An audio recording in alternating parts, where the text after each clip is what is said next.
نئی دکان زہریلا پکوان، قلعہ دیدار سنگھ میں سرکاری ہسپتال کے سامنے موت بکنے لگی۔ نئی دکان کے اناڑی کاریگروں نے قلعہ کے شہریوں پر تجربے شروع کر دیے۔ شوارمے کے نام پر زہر بیچنے کا دھندا جاری۔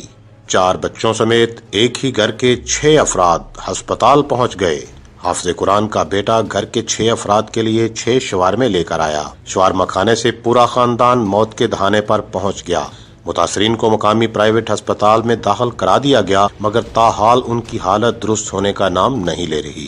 سیریس حالت میں ہسپتال میں داخل حافظ قمر نے صحافیوں سے گفتگو کرتے ہوئے بتایا کہ سول ہسپتال کے سامنے نئی کھلنے والی دکان فوڈ مارٹ سے خریدے جانے والے شوارمے کھانے سے میاں بیوی، اکلوتے بیٹے اور 3 بیٹیوں کو پیچش اور قے کے ساتھ پیٹ میں درد شروع ہو گیا۔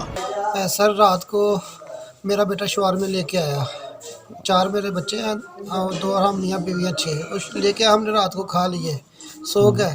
صبح جب اٹھے تو سب کی طبیعت خراب ہو گئی، سب کو پیچس، الٹیاں اور سب کے بلڈ لو ہو گیا۔ پتہ نہیں اس میں کیا تھا کہ جس کی وجہ سے ہم سارے بیمار ہو گئے۔ تو پھر ہم ٹینکی والا گلا قلعہ دیدار سنگھ میں ہاسپٹل ہے ڈاکٹر زاہد اصغر مناسکہ، وہاں آئے، وہاں آ کے ہماری ٹریٹمنٹ ہوئی ہے۔